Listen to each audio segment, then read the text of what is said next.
Jadi Nggak usah lah menilai orang lain, nanti banyak yang tidak pas kondisinya, sehingga yang baik itu dengan Salafi, NU, justru yang paling penting dipahami adalah kita ingin melakukan proses transformasi nih, reposisi.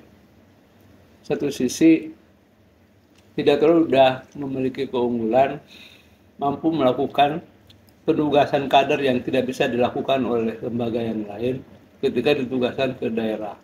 Dan itu relatif cukup fenomenal untuk lembaga dakwah.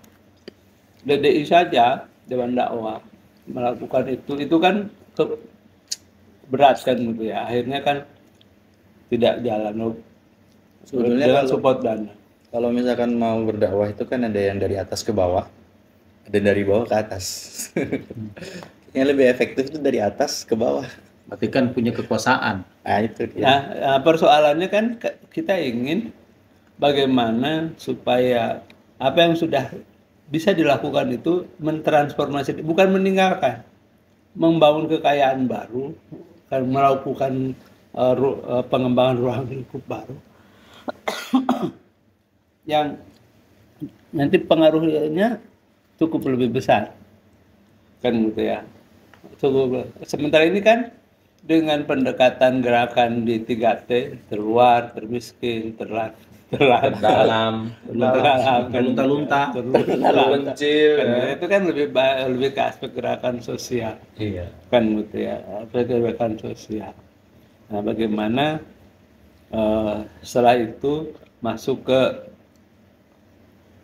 membangun gerakan layanan. Mengapa? Karena gerakan sosial itu basis sosialnya, positioningnya kan beda. Karena memang dia kita sebagai crowdfunding yang harus mencari dana, kan gitu ya. Itu ya. Walaupun secara umum masyarakat kita adalah masyarakat yang memang mudah untuk memberi, sangat mudah, dan itu sebuah ciri khas dunia kan gitu, bahwa Indonesia itu rakyatnya suka memberi. Nah, tetapi ketika berhubungan dengan bagaimana membangun kehidupan masyarakat, nah ini yang agak berat. Kan agak berat tuh, ada yang pendekatannya politik, ada yang pendekatannya masih wawasan ideologis kan gitu ya. Oh, kan begitu. Ada yang pendekatannya amal usaha, ada yang pendekatannya ya memang sudah masuk ke politik juga, tapi sangat momentum, sesuai dengan momentumnya kan gitu ya.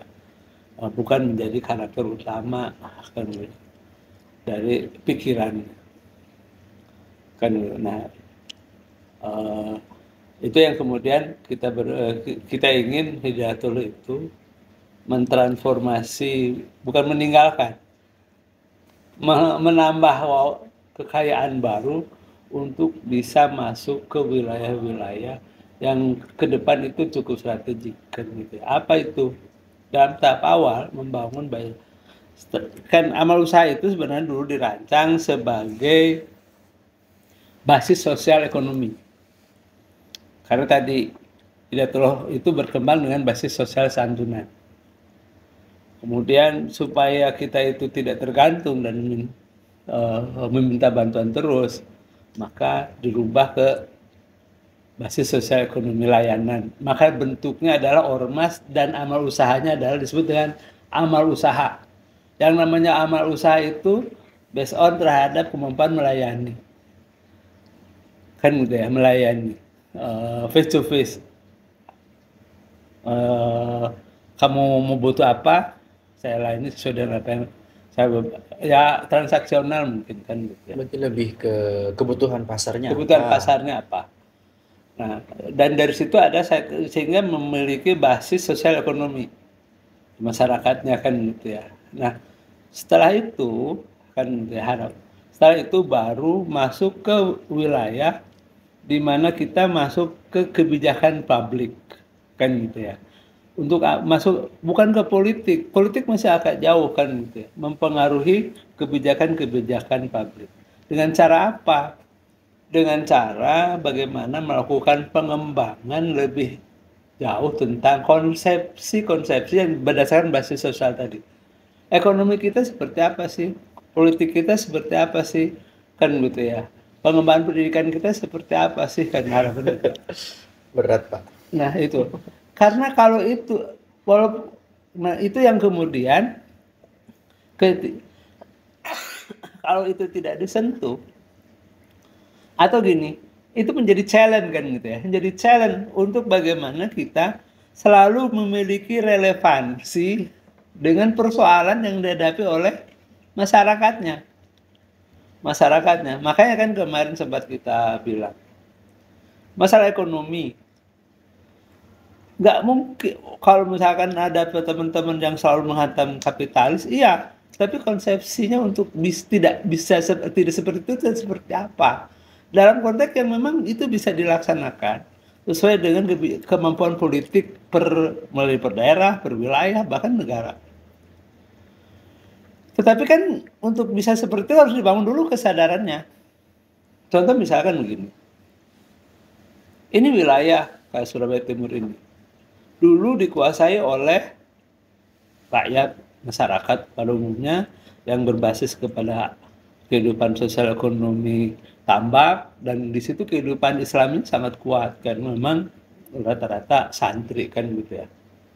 Tetapi ketika ada investor masuk kan gitu ya, beda cara memandangnya. Surabaya sebagai tempat pengembangan ekonomi di Indonesia Timur. Seluruh kebutuhan Indonesia Timur dipenuhi oleh Surabaya. Sehingga pada saat itu ekonomi tumbuh, masyarakatnya juga tumbuh. Nah, pada masyarakat tumbuh kan gitu ya, kan jalur logistik lewat pelabuhan, lewat macam-macam kan tumbuh karena memang Surabaya sebagai pengembangan ekonomi. Pada saat itu pengusaha-pengusaha itu melihat ini peluang untuk membangun sebuah kawasan yang pada saat itu masyarakatnya sedang tumbuh. Tetapi siapa yang tumbuh? Ya masyarakat pengusaha yang ada di kota ini. Nah di situ pun juga menarik. Dulu pengusaha itu adalah Arab kalau Surabaya itu. Mulai dari Kalimas, Tunjungan, sampai itu semuanya dominasi Arab sampai ke Al-Falah kan gitu ya. Jadi yang namanya Tunjungan sampai ke pelabuhan itu dominasi Arab sama Bugis. Sampai ke Perak, sampai ke Ampel dan sampai ada komunitasnya. Tetapi dalam perjalanan pengembangan wilayah baru kan gitu ya. Ternyata ini tersisih kan gitu ya, seperti tadi. Ketika tumbuh sosial ekonomi Surabaya, Arab tidak bisa mampu melakukan pengembangan diri secara maksimal. Tapi yang justru berkembang adalah komunitas Cina kan gitu ya. Itu yang pada akhirnya kelihatan menggeser dari buat mall ya, Tunjungan itu ya itu milik orang Arab, tapi pada akhirnya bisa dikuasai oleh Cina sehingga membuat mall besar. Kan kayak begitu. Nah dari situ kelihatan akhirnya Cina melihat perlu pengembangan wilayah Surabaya Barat, Ciputra dan segala macam kan gitu. Surabaya Timur ya sama lah, Papua juga kan gitu ya. Nah, ketika melakukan pengembangan wilayah otomatis mereka kan menjual ekonomi pertumbuhan ke Pemkot itu. Kalau wilayah ini dikasih izin, nanti pendapatan daerah akan tinggi karena apa? Karena di sini akan datang pebisnis yang punya sektor pengembangan ekonomi tadi, sekaligus mereka tinggal di wilayah kelas 1 kan gitu ya. Jadi spendingnya besar, pajaknya besar, terus biaya mulai dari air, listrik, harganya kan berbeda. Dihitung secara ekonomi untuk pendapatan daerah itu menarik, sehingga mau nggak mau dikasih izin nih, kan kayak begitu. Tetapi ketika itu berjalan terus kan gitu ya, dikasih izin, kemudian dia mau konsolidasi modalnya juga kan dia dari banyak pihak. Tetapi itu menjadi cikal bakal izin itu akhirnya tergusurlah masyarakat. Termarginalkan. Tergusur. Kan gitu ya. Akhirnya tempat sosial ekonominya tergusur. Walaupun mungkin transaksinya, bukan mungkin, walaupun ketika mereka beli tanah, jual beli dengan harga saat itu murah. Tapi rakyat kan nggak ngerti prospek pengembangannya. Yang sama pengembang, 30 misalkan, kan taruhlah 30.000. 30.000 itu tidak langsung dibeli oleh pengembangnya. Aku on, ayo beli sama kamu, ayo. Kan gitu ya. Yang lain banyak mitra-mitranya dibeli. Yang penting sertifikatnya jadi, aku nanti yang beli, kan gitu ya. Terus dan itu biasa berlapis begitu. Dan memang kalau sistem usaha ya, hampir semuanya sih menggerakkan uang orang lain. Contohnya jadi tadi pengembangan. Ini sebagai ilustrasi ya. Jadi yang berhubungan dengan rakyat itu pemodal kecil langsung dia beli 30, nggak kan 30.000 per meter kan gitu ya. Terus nanti setelah itu diuruk macam-macam kan gitu ya. Ada lagi kontraktor, kemudian intinya yang punya itu hanya ya nanti kamu dibayar dengan posisi rumah yang sudah jadi, dan yang dibayar pun ketika dia sudah terjual kan gitu. Jadi membayar yang buat rumah, membayar yang nguruk, membayar yang beli tanah segala macam dari rumah yang sudah jadi, dan itu nilainya sudah berkali-kali lipat gitu. Sementara yang dia dapat uang juga kan dari banknya kan gitu. Artinya itu pengusaha asli namanya. Pengusaha asli itu menggerakkan seluruh sumber daya untuk dia sendiri dapat uang, dan dia tidak mau melakukan modal apapun. Yang dia pegang adalah legal standing, ini milikku. Kalau kata teman saya yang di saham, maksudnya dia kerjanya muterin uang orang. Nah, broker apa sih istilahnya? Jadi punya kesimpulan begini. Dia kan muterin uang orang-orang kaya, yang Iya. Sebenarnya kita tuh kalah dari sisi ekonomi karena memang mereka itu nggak kenal halal haram. Pokoknya terabas saja. Kalau sedangkan orang Islam itu kenal halal sama haram. Jadi agak sedikit terhambat. Itu kesimpulannya dia. Bukan itu. Yang kalah itu sebenarnya karena positioning diri, wawasan tentang pengembangan sebuah wilayah yang kemudian dia bayangkan masing-masing sudah punya segmentasi pasarnya, termasuk dalam sisi mengkolaborasi pekerjaan, kan gitu ya, mengkolaborasi sebuah pekerjaan. Yang jadi persoalan sebenarnya bukan di situnya kan gitu ya. Jadi ini ada orang berpikiran besar, menghadirkan sebuah komunitas baru, masyarakat baru dengan segala macam.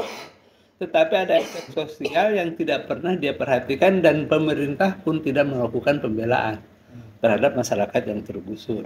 Walaupun dari tadi, kenapa kita jelaskan mekanismenya bahwa misalkan yang punya izin itu adalah betul-betul dia itu pebisnis yang memutarkan orang lain dan dia untung dengan proses itu kan gitu ya. Nah, sebenarnya, tapi yang paling penting bukan di situ persoalannya.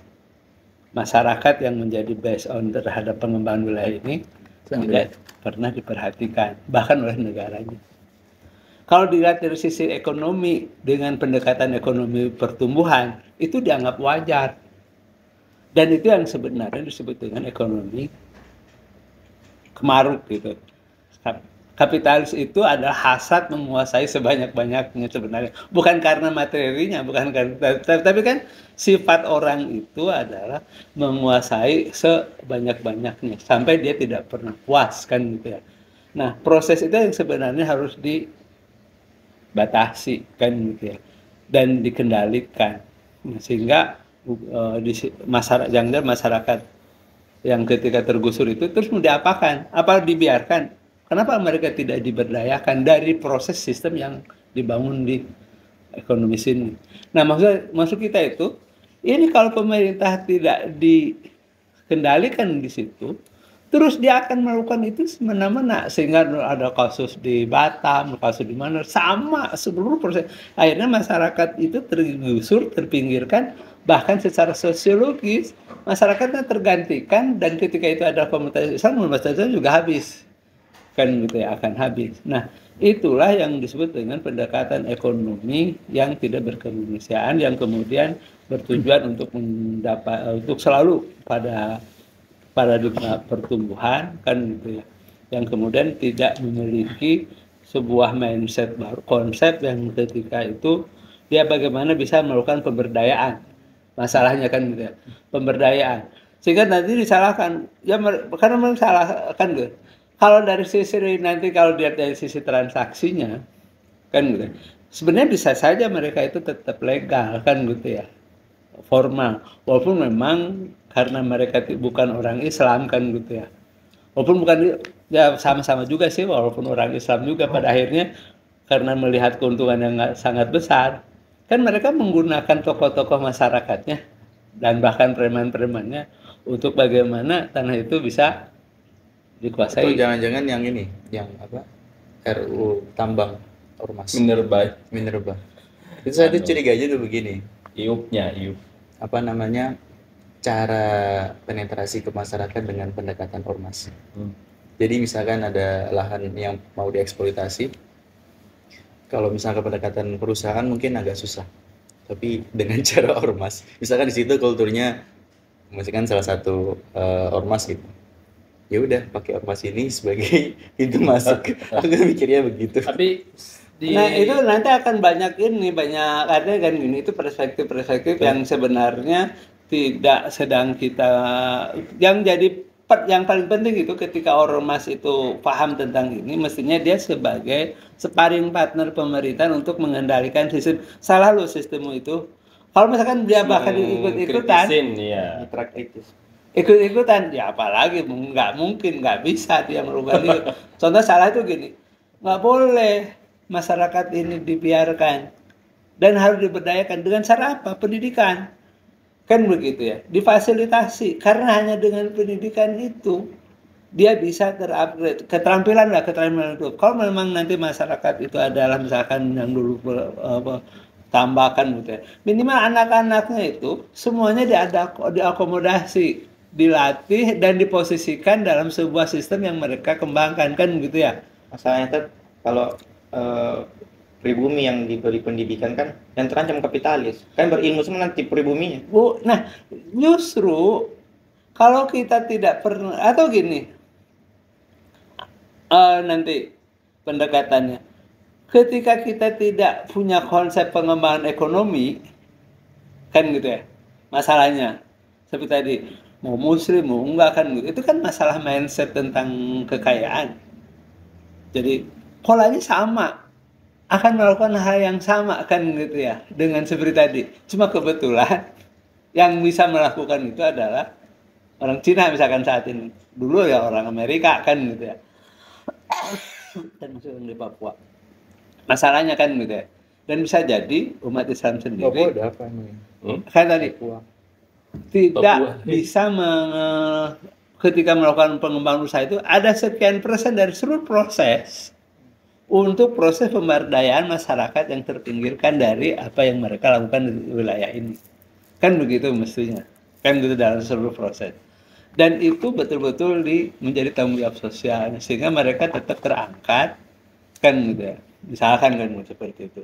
Nah, dan itu kebijakannya mengikat. Bahkan menjadi sebuah kebijakan yang mengikat menjadi kebijakan hukum lah kan gitu ya. Bahkan dari sisi pengembangan wilayah juga kan tidak boleh semuanya semena-mena. Nah, bisa kayak gitu. Karena kalau enggak, hasrat ekonomi itu siapapun ya begitu kan. Sehingga pendekatannya gini. Kenapa dulu ada koperasi, konsep di negara Indonesia itulah misalkan kan. Kita masih dalam proses itu memahami itu.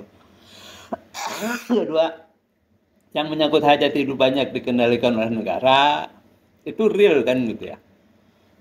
Air, energi, dan tanah dan lain sebagainya. Itu kan lepas. Supaya apa? Kan bukan berarti perumahan nanti tidak boleh tumbuh, tapi kalau dikendalikan negara, proses itu akan bisa dikendalikan kan gitu ya. Nah, itu yang kemudian tidak ada, yang kemudian pemberdayaan masyarakatnya juga jalan. Makin banyak masyarakat. Kan begitu. Nah, itu yang kemudian pikiran-pikiran itu yang tidak jarang sekali. Contoh misalkan koperasi. Justru koperasi itu berkembang di negara lain, misalkan di New Zealand, kan gitu ya. Koperasi itu kan karena apa? Dasar koperasi itu kan kebersamaan. Kalau bagi orang yang punya hasrat bisnis masuk ke koperasi itu gregetan. Kenapa? Ngoplos. Karena keuntungan itu dibagi kepada orang banyak, kebijakan itu sesuai dengan keputusan orang banyak kan gitu, sehingga proses kesetimbangan kebijakan keputusan itu menjadi bagi pebisnis ya alot, ya lama, ya banyak mikir kan gitu. Tetapi kalau orang banyak kan pertimbangannya juga jadi banyak secara sosial, secara ekonomi, secara alam, lingkungan dan Banyak minjam kan timbang gitu. Nah sehingga kenapa koperasi di Indonesia itu nggak jalan dan hanya formalitas? Karena memang mindsetnya ekonomi yang dikembangkan dalam masyarakat kita dan proses pendidikan kita bukan koperasi, walaupun di koperasi itu dijalankan, tapi bukan koperasi. Contohnya mengelola lembaga pendidikan, ini real nih, kita sendiri nih, real. Kita tidak ada dalam sebuah mindset, bahkan guru kan gitu, gajinya. Pikirnya itu seperti pebisnis, pokoknya dapat uang, modal, walaupun bukan untuk kepentingan sendiri. Dikembangkan untuk pengembangan usaha, bahasanya kan begitu. Jadi punya keuntungan, bahkan punya kekuatan untuk pengembangan usaha. Sehingga namanya guru atau namanya perusahaan di perusahaan itu karyawan, itu betul-betul diposisikan sebagai pekerja yang dibatasi gajinya, aksesnya, segala macamnya kan. Itu real itu. Itu real. Itu masalah mindset ternyata, karena hampir semua lembaga Islam juga begitu. Kan bahkan kita juga merasakan kok begini kan begitu ya. Kan begitu.